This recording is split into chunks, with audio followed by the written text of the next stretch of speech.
I've recently read an article by Henry Brunius of the Christian Science Monitor,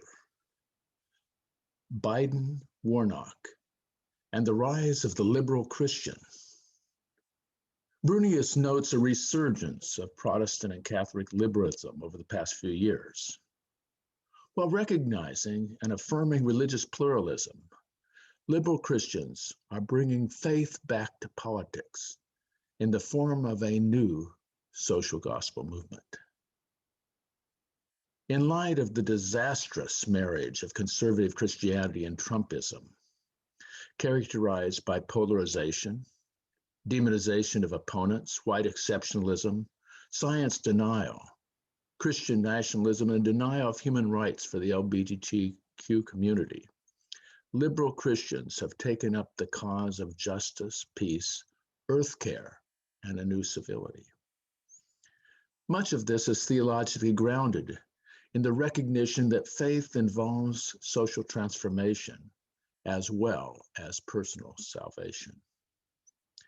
Salvation must include the political realm as well as our personal relationships with God. Sacred and secular are one in the quest to heal the soul of the nation and the planet. 100 years ago, Walter Rauschenbusch wrote a theology for the social gospel, grounding political involvement in the truths of Christian faith. Today, there's need for a new social gospel, one that embraces the environment, racial justice, pluralism, as well as economic and political structures. I believe that process theologians need to provide a robust theological grounding for the politics of the future.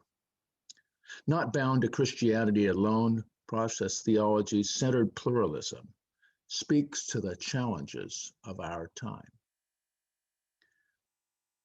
Process theology's vision of dynamic change, interdependence, divine creativity, and immersion in the world, the quest for beauty, the value of non-human and human life, environmental justice, and its affirmation of diversity as essential to human and non-human life provides a strong undergirding for social change. Process theology sees God as the source of prophetic protest, inspiring and challenging us to seek justice and love mercy. Process theology sees our actions as part of God's world healing process. The relational God hears the cries of the poor and suffers with the marginalized.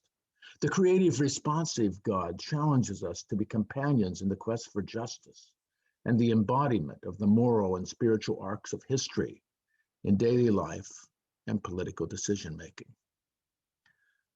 Process theologians need to claim their voice in the political arena, knowing that good, healthy theology, affirming creation, diversity, science, and justice, promotes good, inclusive, and just public policy. Knowing in contrast that authoritarian and absolutist theologies promote divisiveness, incivility, exclusion, and authoritarian politics. Now is the time for process theology to take its place in the formation of a new social gospel.